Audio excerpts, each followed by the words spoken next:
दादा शरणम। यहाँ पे मैंने कार्ड शफल करके रखे हुए हैं। It's a very urgent channelling for all of you guys जो भी ये देख रहा है वीडियो। तो यहाँ पे ना हम देखेंगे कि आफ्टर 6/6 पोर्टल की जो एनर्जी है उसके बाद जो जून मंथ एंड है तो वहाँ तक की जो एनर्जीज़ है वो क्या रहेगी। एंड तक आप ज़रूर देखना बिकॉज़ इसमें आपको गाइडेंस भी मिलेगा और आपको क्या करना है ये भी समझ में आ जाएगा, विच इज़ वेरी इम्पोर्टेंट। और ये इसलिए इम्पोर्टेंट है बिकॉज़ अगर आप मुझसे पहले से ही जुड़े हुए हैं तो यहाँ पे मैंने हमेशा कहा था कि this is a alert time, okay, this is the last chance for you. तो यहाँ पे जो कुछ भी एनर्जीज़ है वो उसी तरीके की है और इसलिए कह रही हूँ ये वीडियो जो है वो स्किप ना करें और कंप्लीट वो वीडियो देखें, ये आपके लिए ही है।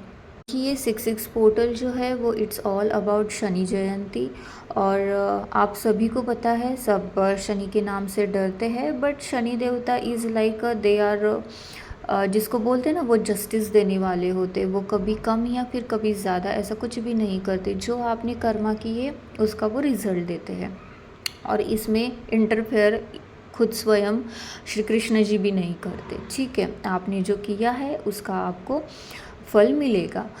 This is all about June month की जो एंड वाली एनर्जी है वहाँ पे। यहाँ पे अगर आप देख रहे होंगे फर्स्ट कार्ड जो है वो आया है जजमेंट। देखिए शनि का जो है आप अगर आज देख रहे होगे आज से ही बहुत कुछ स्टार्ट हुआ है। अगर ये वीडियो मैंने आज डाला तो ठीक है, नहीं तो कल डालूँगी तो आपको लगेगा कि दिस इज़ 6/6 से ही स्टार्ट हुआ है। तो जजमेंट यहाँ पे होगा। जजमेंट जो है वो ऑल लेवल पे होगा। देखिए जजमेंट में यहाँ पे बहुत सारे ऐसे लोग हैं जो डिवाइन से प्रेयर्स कर रहे थे and this is the alert time. वो बोल रहे हैं अलर्ट टाइम है कि आपकी प्रेयर्स जो है वो सुन ली गई है। Now this is the time for the judgement justice. ठीक है, यहाँ पे कार्ड जस्टिस नहीं है बट मेरे मुंह से निकल गया, this is the main thing. तो डिवाइन यहाँ पे जस्टिस दे रहे हैं और आपको समटाइम्स लग रहा होगा कि वो सुन रही नहीं रहे हैं। अन्याय जो हो रहा है, मैं ये जो बोल रही पूरे वर्ल्ड लेवल पे बोल रही हूँ। जो स्टेट है, जो कि कंट्रीज़ है, as well as personal individual level पे भी ये बोल रही हूँ। तो बहुत सारे लोगों को लग रहा होगा कि बहुत सारे ऐसे लोग भी हैं इस धरा पे, वो इनजस्टिस कर रहे हैं। सबको लग रहा है कि किसको क्या पता चल जाएगा। मतलब आप समझ लेना आने वाला जो टाइम है यहाँ पे जो लोगों के फेक मास्क जो लगे हुए थे ना वो उतरना स्टार्ट ऑलरेडी हो चुके हैं। वो उतरना स्टार्ट होंगे कि कुछ दिखाना लोगों को, अंदर एक होना बाहर कुछ एक लोगों को दिखाना, तो ये अब नहीं चलेगा। जो ट्रुथ है वो आपको स्वीकार करना होगा। अगर नहीं स्वीकार करोगे अब तो आपके पास टाइम नहीं बचा हुआ है बिकॉज ऑलरेडी डिवाइन ने आपको बहुत टाइम दिया था। बट नाउ पहले आपके पास हो सकता है ऑप्शंस रहे होंगे कि ये सिलेक्ट करूँ वो सिलेक्ट करूँ, ब्ला ब्ला ब्ला। तो अब आपके पास ये चॉइस ही नहीं है, आपको वैसे ही चलना पड़ेगा जैसे डिवाइन कहेंगे। और आपके लाइफ में बहुत कुछ जो है ना इतना बिग ट्रांसफॉर्मेशन होगा कि आपको पास छोड़ना ही पड़ेगा। बाय हुक और क्रुक डिवाइन के हाथ में है कैसे छुड़वाना है। तो हो सकता है आपकी बहुत कुछ कन्फ्यूजन वाली एनर्जी रहेगी पास रिलेटेड, क्या करूँ क्या नहीं, but you have to move ahead with your divine purpose. क्योंकि अब तो डिवाइन, देखिए जब प्रकृति काम करती है ना, this is the time for the ये जो अमृत मंथन वाला पीरियड चल रहा है। बिकॉज आने वाला जो समय है वो सतयुग का समय है। तो जब भी कुछ नया होता है तो अमृत मंथन होता है, तो अमृत मंथन होता है तो अच्छा भी निकलता है बुरा भी निकलता है। This is the energy of 2 of pentacles. यहाँ पे कन्फ्यूजन की एनर्जी रहेगी। तो पास्ट के जो भी आपके पैटर्न्स रहेंगे, पास्ट के जो फॉल्स रिलेशनशिप्स रहेंगे, जो कि लोगों के चेहरे आपसे छुपे हुए थे, ये सब जगह पे अप्लाई होगा। Relationship, politics, all over the world, all over the world ये सब कुछ आपके सामने आ जाएगा धाड़ धाड़ धाड़। तो ये सब कुछ छोड़ना पड़ेगा और आपको ओनली एंड ओनली ट्रुथ, सत्य के मार्ग पे चलना होगा, ठीक है। तो यहाँ पे जो आंधी आने वाली है, जो तूफान आने वाला है, ये कोई भी नहीं रोक सकता my dear friends. Mark my word, आपको ये पता चलेगा। देखिए, जब डिवाइन आपको टाइम देता है तो डिवाइन आपकी हेल्प करने के लिए, अगर आपने एक कदम आगे बढ़ाया तो 100 स्टेप्स वो आगे बढ़ाएंगे। अगर आपको स्टेप्स बढ़ाने के लिए भी किसी ने हेल्प की, अगर आप नहीं बढ़ा रहे हो, बट जब डिवाइन इंटरफेयर करता है, जब डिवाइन आता है, तो आप क्या, कोई भी इंसान इस जगत में आपको हेल्प नहीं कर सकता। उनका तरीका अलग होता है। This is the guidance for you guys. और इसकी वजह से आपकी सैडनेस की एनर्जी तो रहेगी ही रहेगी। मैंने एक शॉर्ट वीडियो डाला है, सेम आया है 8 ऑफ कप्स, 5 ऑफ कप्स की एनर्जी। इमोशंस में वगैरह आपको बहुत कुछ छोड़ना पड़ेगा, तो मटेरियलिस्टिक वे में, रिलेशनशिप्स में, लॉट्स ऑफ थिंग। तो इसकी वजह से क्या होगा, यहाँ पे दिख रहा है मुझे क्वीन ऑफ वॉन्ड्स की एनर्जी। यहाँ पे डिवाइन फेमिनाइंस को जस्टिस मिलेगा और वो अपने पैशन के जो भी डिवाइन फेमिनाइंस है, वो चाहे इनर लेवल पे हो भी, क्योंकि यहाँ पे बिग ट्रांसफॉर्मेशन है। और जो इमोशंस है वो दिखाती है क्वीन, जो कि होती है फेमिनाइन साइड। तो यहाँ पे जो इमोशंस है आपके बैलेंस्ड होगे, क्वीन की एनर्जी में आओगे। जो भी आपका पैशन है, डिवाइन का पर्पस है, उसकी तरफ आपको ढकेला जाएगा। और जो कर रहे इट्स अ गुड थिंग, जो नहीं कर रहे उनको ढकेला जाएगा। एंड 7 ऑफ पेंटिकल्स की एनर्जी है। आपको हो सकता है कि अबंडेंस रिलेटेड इशू भी आ सकते हैं, तो आपको समझ में नहीं आएगा। मतलब क्या होगा, आपके पास जो है वो आपको ध्यान नहीं रहेगा, बट आपके पास जो नहीं है, इसका मतलब निगेटिव थिंकिंग्स, जो लोगों के एक होता है ना कि लोगों को देखना, अरे वो ये सोच रहा है, अरे वो ये कर रहा है, उसके साथ ऐसा हो रहा है, बट आप नहीं देख रहे हो कि आपके पास क्या है। तो लोगों की कंपैरिजन करना, इन्फीरियर कॉम्प्लेक्सिटी में आना, तो ये सारी चीज़ों की वजह से आपका लॉट्स ऑफ कन्फ्यूजन हो सकता है। आपके हाथ में ही है उसको सीधा करना। तो अगर आपने एक स्टेप बढ़ा लिया तो डिवाइन खुद एस ऑफ पेंटिकल्स की एनर्जी में आएगी। न्यू बिगिनिंग्स होगी रिलेशनशिप्स में, या फिर जिस भी करियर हो, रिलेशनशिप्स हो, या फिर ये पूरा वर्ल्ड लेवल पे जो भी न्यू बिगिनिंग्स होगी, डिवाइन खुद आपको हेल्प करेगा। नेक्स्ट है 6 ऑफ सॉर्ड की एनर्जी। यहाँ पे है कि आप ना, यहाँ पे आपके बहुत सारे जो मदर साइड के इल्यूजन्स, ओल्ड बिलीफ सिस्टम थी, पैटर्न्स थे, जो कि एक होता है ना पौराणिक होना, मतलब कि जब ट्रांसफॉर्मेशन होता है ना गाइस, तो आपको डिविनिटी के साथ चलना होता है, ना कि आपके जो ईगो साइड ने या फिर आपके मदर ने, जो भी हमने खुद ने जो ईगो साइड से क्रिएट किया होता है, उसके ऊपर न, मतलब डिवाइन पे हम ट्रुथ पे नहीं चल सकते। तो आपने जो भी इकट्ठा किया हुआ है वो पूरा, ये जो एनर्जी है जून मंथ तक, ये जो 6 पोर्टल के बाद की एनर्जी, वो पूरी निकलने वाली है। अगर आप खुद नहीं निकालोगे तो डिवाइन के पास तरीका है निकालने का। तो नाइट ऑफ वॉन्ड्स की एनर्जी, नाइट ऑफ वॉन्ड्स की एनर्जी क्या बताती है, तो फास्ट फॉरवर्ड मोशन में जो खुद डिवाइन मस्कुलाइन जो है, या फिर यहाँ पे बहुत सारे ऐसे लोग हैं स्पिरिचुअलिटी में है भी नहीं भी, तो वो ना अपनी खुद की पैशन की तरफ बढ़ रहे हैं। तो स्पीडी वे से बढ़ रहे हैं वो आगे, ठीक है। और पैशनेट की तरफ, यहाँ पे आपके लोअर चक्रास पे काम होगा, root chakra, sacral chakra and your solar plexus chakra. ये जो नीचे के चक्रास है उसके ऊपर आपका बहुत ज़्यादा काम होगा, बहुत ज़्यादा। इसकी वजह से आपको समझ में नहीं आ रहा कि आपके साथ क्या हो रहा है। अगर आप अवेयरनेस में हो तो आपको समझ में आएगा, this is the issue and you have to resolve this, तो ये आपको समझ में आएगा। But you are not in awareness, तो आपके लिए बहुत सारे कन्फ्यूजन क्रिएट हो सकता है। इसकी वजह से सैडनेस की एनर्जी आ सकती है।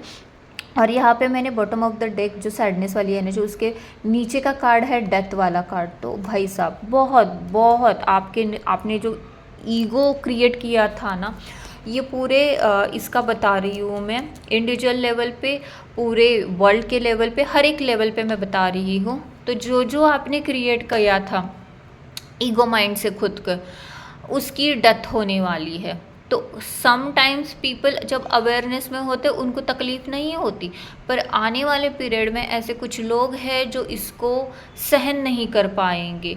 तो आपको पहले टाइम दिया गया था, बट आपने उसका सही से इस्तेमाल नहीं किया है, वार्निंग बार बार देने के बाद भी। नाउ आपको सही से आगे जाना है। You can pray to the God, but अब कुछ नहीं है, but only you can what you can do कि आप सिर्फ सही रास्ते पे ट्रुथ को चुन सकते हैं। This is the only reason, यही पहले से ही बताया जा रहा था। अब ईगो का डेथ होगा ही होगा, इसको कोई नहीं बचा सकता। और यहाँ पे जो दिख रहा है, यहाँ पे बहुत मतलब जो होता है ना, मुझे बार बार चैनलिंग हो रही थी कि आने वाली जो आंधी है, तूफ़ान है, इसको कोई भी नहीं रोक सकता, कोई भी नहीं। जब पूरे वर्ल्ड लेवल पे पूरे युग को ट्रांसफॉर्मेशन किया जाता है, तब प्रकृति जब ये निर्णय लेती है, डिवाइन निर्णय लेता है कि इसको ट्रांसफॉर्म करना है, तो कोई भी इसमें इंटरफेयर नहीं करता। कुछ भी हो जाए, बट जो उसके बीच में आ जाएगा उसको हटा दिया जाएगा। फ्रैंकली स्पीकिंग, चाहे आपका ईगो हो, व्हाटएवर, जो जो ब्लॉकेजेस क्रिएट कर रहा है, जो कि डिवाइन मिशन फुलफिल करने के लिए क्रिएट कर रहा है ब्लॉकेजेस, तो be ready for this guys. और इसको अब सिर्फ और सिर्फ ईश्वर के हाथ में ही है सब कुछ, यू नो। और ये बहुत मुझे तगड़ी चैनलिंग हो रही थी। आप अगर मेरा वॉइस भी आज अगर आप देख रहे होगे तो इट्स समथिंग डिफरेंट, जो कि मैं बोले बिना नहीं रह पा रही थी। It's a very strong message for you guys. Next card shuffle की ये है कि यहाँ पे आपके लिए कृष्णा कॉन्शियसनेस, मतलब हमारे जो लॉर्ड कृष्णा है, वो is the creator of the whole ब्रह्मांड, यूनिवर्स, डिवाइन। तो उनकी तरफ से इस टाइम पीरियड के लिए, इस सिचुएशन के लिए आपके लिए क्या गाइडेंस है, ये मैंने निकाला है। तो यहाँ पे आया है help is on the way. As I said कि उनके अलावा कोई भी इस सिचुएशन में हेल्प नहीं कर सकता। You will get the answers to all your question, don't worry, you will soon receive your help. तो हो सकता है बहुत सारे क्वेश्चंस इस दौरान आपके सामने आ सकते हैं, क्या करें क्या नहीं, क्योंकि ऐसी सिचुएशंस आपके सामने लाई जाएगी। तो अगर आपने क्वेश्चन डिवाइन से पूछा है तो उसका आंसर भी आपको मिलेगा। Be positive. आपको इस पूरी सिचुएशन में आपको लग रहा है कि बहुत उल्टा फुल्टा हो रहा है, आपके अकॉर्डिंग सिचुएशंस नहीं जा रही है। तो आपको इस चीज़ में क्या करना है, आपका जो भी अच्छा, आपका जो भी बुरा आपके साथ हो रहा है, everything is according to a divine plan. Divine plan is working for you. Just surrender, just surrender at his lotus feet whatever bad, unwanted, which is not good for you, सब कुछ आपको वहाँ पे सरेंडर करना है। और wait for the time, बस आपको सही टाइम का इस्तेमाल वेट करना है। और जैसे कि जजमेंट का भी आपको फर्स्ट कार्ड आया था, तो जजमेंट मतलब कि just wait for a right time. Everything is, मतलब डिवाइन तो सब कुछ सुन रहे, डिवाइन तो सब कुछ देख रहे हैं। होता है ना कि जब डिवाइन को आपको लगता है कि डिवाइन कुछ नहीं कर रहे, ही इज़ समथिंग प्रिपेयरिंग, जो हमें कुछ नहीं दिखाई देता। तो इस सिचुएशन में ही इज़ सेइंग कि जस्ट बी पॉजिटिव। और वो जो लोग हैं, literally they are praying for the divine mother. और जो बहुत सारे ऐसे इस धरा पे लोग हैं, they are asking for justice to the God, waiting for a very long period of time। और बहुत कुछ ऐसे लोग हैं जो पूरे मदर अर्थ के लिए, इस पूरे विश्व के लिए बहुत अच्छा करने के लिए सोच रहे, but lots of thing obstacles are coming individually, state level, country level, all over the world. तो उनके लिए डिवाइन बोल रहे help is on the way, be positive in all the situation. और जो कुछ लोग मतलब होता है ना कि न्याय का टाइम आना, दिस इज़ द टाइम। और आपको क्या करना है, बहुत उथल पुथल आपको फील हो सकती है। The joy of friendship, friendship is the biggest gift, not your friends and friendships. देखिए फ्रेंड्स, मैंने जो प्रीवियस में भी कहा कि बहुत सारे फेक रिलेशनशिप्स भी होते हैं ना, बहुत सारे रिलेशनशिप होते हैं, चाहे वो आपके मदर फादर के साथ क्यों ना हो, वॉटेवर कार्मिक क्यों ना हो, या फिर कार्मिक पीपल ना क्यों हो, पॉलिटिक्स लेवल पे जिस पे आप भरोसा कर रहे थे, lots of thing will you face in your life in this June month and, जो आपको बहुत सरप्राइजिंग होगा कि ऐसा भी कभी हो सकता है। तो ऐसे चेहरे आपके सामने रिवील होंगे। And the joy of friendship, इन सारे सिचुएशन में क्या कर सकते हो, आपके अंदर ही है आपकी डिवाइन फ्रेंड। जैसे कि मेरे जो डिवाइन फ्रेंड है मैत्रेय दादाश्री जी, तो आप सर्च भी कर सकते हो who is Maitreya Dadashri ji, you can talk to with him. या फिर आप जिस भी ईश्वर को मानते हो, जिस भी स्वरूप को मानते हो, you just talk with him, जैसे कि आप एक फ्रेंड से बात करते हो। बिकॉज इस दुनिया में यू नेवर नो, फ्रेंड्स तो होते हैं बट वो अपनी अपनी लेयर्स लेके आते हैं, हर उनकी राय सही आपको बैठे ये नहीं होता, बट डिवाइन नोज ना कि आपके लिए सही क्या है। He knows everything, not just for this life time, he knows many more lakhs of, जितने भी आपके जन्म हुए उतने से वो आपको जानते। तो make pure divine friend, pure your divine friend, enjoy your friendship with them. आपके जो स्पिरिचुअल फ्रेंड्स हैं उनके साथ एंजॉय कीजिए, उनके साथ टाइम स्पेंड कीजिए। And this is the guidance for you. And at the bottom of the oracle the again एक one guidance is be humble. Situations ऐसी आ सकती है कि आपको एंगर आ सकता है, इट्स ओके, एंगर आना इज़ अ गुड थिंग। मतलब कि ऐसा बोला जाता है कि एंगर नहीं आना चाहिए, बट ये सही नहीं है। एंगर आना इट्स अ ह्यूमन नेचर, अगर आ रहा है तो just express but in a humble way. मतलब आ रहा है तो उसको डिनाई मत कीजिए कि अरे अरे गुस्सा नहीं आना चाहिए, बट जो अंतिम स्टेज वाला गुस्सा होता है it's not a good thing. Anger is not a fruitful, just leave you anger and the frustration behind. जो कुछ भी फ्रस्ट्रेशन आएगा, एंगर आएगा, उसको पीछे छोड़िए and make a fresh beginning with divinely guided. Not कि आपको कोई बोल रहा है कि आप तू ऐसा कर, तू ऐसा कर, उनका दिल रखने के लिए फिर आप अगेन ट्रुथ पता होते हुए भी अनट्रुथ के साथ जा रहे हो, गलत कर रहे हो। इस टाइम पे सोच समझ के करना, क्योंकि हर बार कहा जाता है कि समटाइम्स अगर आप कुछ बोल रहे हो तो विच इज़ नॉट इतना मैटर नहीं करता, जो कि मैंने अपनी स्पिरिचुअलिटी के जर्नी में देखा है। बट क्या मैटर करता है कि आप कुछ कर्म कर रहे हो, क्योंकि कर्म करते समय ना आपको 10 बार सोचना चाहिए कि मेरे इस कर्म की वजह से इसके आने वाले परिणाम क्या होने वाले हैं। You have to think twice, thrice, 10 times before doing any karma, ठीक है। तो इसका सोच समझ के जो कुछ भी है वो डिसीजन लिए। बिकॉज ऑलरेडी शनि देवता ही इज़ वर्किंग, ऑलरेडी वो स्टार्ट आज से ही कर दिया है उन्होंने वर्किंग का। तो karma is very important my dear friends, my all soul family members. So just आपको गाइड करने के लिए, आपको अलर्ट करने के लिए, और इस सिचुएशन में आपको कैसा रहना है इस एनर्जी में, ये आपके लिए डिवाइन की तरफ से गाइडेंस थी। होप सो आप इसको बहुत अच्छे से पॉजिटिव वे से लेंगे, और हम सब इस पूरी धरा पे अनकंडीशनल लव, पीस, कंपैशन फैलाने के लिए डिवाइन का हेल्प करेंगे इस सत्य युग को निर्माण करने के लिए। I am just praying to the divine at his lotus feet. Thank you so much. Dada शरणम।